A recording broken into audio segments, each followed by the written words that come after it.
কাঁঠালের বিচি দিয়ে তো অনেকেই অনেকভাবে ভর্তা তৈরি করে থাকেন, তবে খুবই অল্প সময়ে এবং খুবই সিম্পল ওয়েতে কীভাবে আপনারা কাঁঠালের বিচি দিয়ে ভর্তা তৈরি করবেন তার দুইটি ইউনিক রেসিপি নিয়ে আমি জামিল ইসলাম ফারজানার রান্নাঘর থেকে চলে এসেছি। চলুন তাহলে কিভাবে আমি ভর্তাগুলো করেছি সেটা আপনাদেরকে দেখিয়ে দিই। প্রথমেই একটি হাঁড়িতে আমি পর্যাপ্ত পরিমাণ পানি দিয়ে এখানে পরিষ্কার করে রাখা কাঁঠালের বিচিগুলো দিয়ে ততক্ষণ পর্যন্ত সিদ্ধ করে নিব যতক্ষণ না কাঁঠালের বীজগুলো একদমই সফট হয়ে আসে। 15 থেকে 20 মিনিট পর আমি ঢাকনা তুলে আপনাদেরকে দেখিয়ে দিচ্ছি কাঁঠালের বিচিগুলো কিন্তু একদমই সফট হয়ে এসেছে, অর্থাৎ কাঁঠালের বিচিগুলো একদম সিদ্ধ হয়ে ফেটে গিয়েছে। এই পর্যায়ে আমি বাকি পানিটুকু শুকিয়ে নিয়ে এখানে অ্যাড করে দিচ্ছি কিছুটা তেল। আমি এখানে সয়াবিন তেল ব্যবহার করেছি, আপনারা চাইলে সরিষার তেলেও এই সেম প্রসেস ফলো করে ভর্তা করতে পারেন। এখন দিয়ে দিচ্ছি কিছুটা পেঁয়াজ, কাঁচামরিচ এবং রসুন। এখন সব কিছু খুব ভালোভাবে মিক্স করে নিয়ে ততক্ষণ পর্যন্ত আমি ফ্রাই করে নিব যতক্ষণ না পেঁয়াজ, কাঁচামরিচ এবং রসুনটা সফট হয়ে আসে। এই পর্যায়ে আমি কাঁঠালের বিচিগুলোতে দিয়ে দিচ্ছি সামান্য কিছুটা হলুদ, এতে করে ভর্তার যে রঙটা রয়েছে সেটা খুব সুন্দর আসে।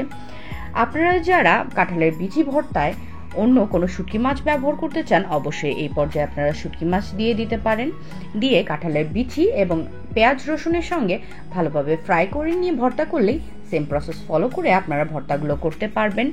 দেখতেই পাচ্ছেন আমি কিন্তু বিচিগুলো ঠান্ডা হওয়ার পর সমস্ত মিশ্রণটাকে একটি ব্লেন্ডার জারে নিয়ে নিচ্ছি এবং কিভাবে আমি ভর্তাটা করলাম আপনারা কিন্তু দেখেই বুঝতে পারলেন। ভর্তা করার সময় আমি যেহেতু লবণ ব্যবহার করিনি তাই আমি এখানে কিছুটা লবণ দিয়ে হাত দিয়ে একটু মাখিয়ে নিচ্ছি। এতে করেই রেডি হয়ে গেল আমাদের 2 মিনিটের মধ্যে কাঁঠালের বিচি ভর্তার একটি ইউনিক এবং সিম্পল রেসিপি। আপনারা অবশ্যই বাসায় এটি ট্রাই করবেন। আশা করছি এই ভর্তার রেসিপিটি আপনাদের কাছে অনেক ভালো লাগবে। আমি আজকের এই ভর্তাটা কিন্তু ব্লেন্ডারে করেছি। এইবার চলুন আমি আপনাদেরকে দেখিয়ে দিই কিভাবে হাতে আপনারা খুব সহজে কাঁঠালের বিচি ভর্তা করতে পারবেন, তাও আবার খুবই অল্প সময়ে। কাঁঠালের বিচি ভর্তা করার জন্য প্রথমেই নিয়েছি বেশ কিছুটা পরিমাণ কাঁঠালের বিচি। আমি বিচিগুলোকে খুব ভালোভাবে পরিষ্কার করে ধুয়ে রোদ্রে শুকিয়ে নিয়েছি। আর বিচিগুলো আগার অংশটা আমি দা বা ছুরির সাহায্যে কিছুটা কেটে তারপর আমি সিদ্ধতে বসিয়ে দিয়েছি। আগের প্রসেস ফলো করে আমি কাঁঠালের বীজগুলোকে 15 থেকে 20 মিনিট সিদ্ধ করে নিব। দেখতেই পাচ্ছেন কাঁঠালের বীজগুলো কিন্তু একদমই সিদ্ধ হয়ে গিয়েছে। অনেকের কাঁঠালের বিচি সিদ্ধ হতে অনেক সময় লাগে, তারা কিন্তু অবশ্যই এই সেদ্ধ হওয়ার যে প্রসেসটা রয়েছে সেটা কিন্তু প্রেসার কুকারে করলে আপনাদের জন্য অনেক সহজ হবে। অর্থাৎ প্রেসার কুকারে 2 থেকে 3 সিটি দিয়ে নিলেই বিচিগুলো একদমই নরম হয়ে যাবে এবং ভর্তা করতেও আর কোনো ঝামেলা হবে না। দেখতেই পাচ্ছেন পানি কিন্তু একদমই শুকিয়ে এসেছে। এই পর্যায়ে আমি পানিটাকে সম্পূর্ণরূপে শুকিয়ে নিয়ে বিচিগুলোকে আলাদা পাত্রে উঠিয়ে নিব। তারপর আমি চলে যাব পেঁয়াজ কাঁচামরিচের প্রিপারেশনে। আজকের ভর্তাটা আমি লাল মরিচ দিয়ে করব।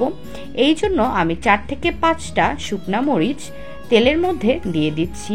তারপর দিয়ে দিচ্ছি কিছুটা পরিমাণ পেঁয়াজ। আমি এখানে 2টি বড় সাইজের পেঁয়াজ কেটে নিয়েছি।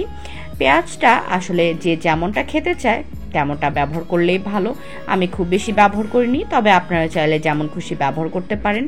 পেঁয়াজ আর লাল মরিচটা খুব ভালোভাবে ফ্রাই করে নিয়ে এখন আমি লাল মরিচের উপর কিছুটা পরিমাণ লবণ দিয়ে খুব ভালোভাবে মিহি পেস্ট করে নিব, অর্থাৎ হাত দিয়ে ডলে ডলে ভর্তাটা করব। আমি এই ভর্তাতে কোনো ব্লেন্ডার বা পাটা ব্যবহার করিনি, তবে আপনারা একই প্রসেস ফলো করে ব্লেন্ডার বা পাটা ব্যবহার করেও এই ভর্তাটা করতে পারেন। আমার কাছে মনে হয় হাতে মাখা কাঁঠালের বিচি ভর্তার একটা আলাদা টেক্সচার থাকে। এটা নর্মালি আসলে পাটা বা শিলনোড়া যেটাই বলি না কেন আমরা ওইটাতে করলে টেক্সচারটা নষ্ট হয়ে যায়, অর্থাৎ বীজগুলো একটু আস্তে আস্তে থাকে এবং ভর্তাটা খেতেও অনেক টেস্টি লাগে, যার কারণে হাতে মাখা কাঁঠালের বীজ ভর্তার টেস্টটাই আলাদা হয়। আপনারা অবশ্যই বাসায় ট্রাই করবেন।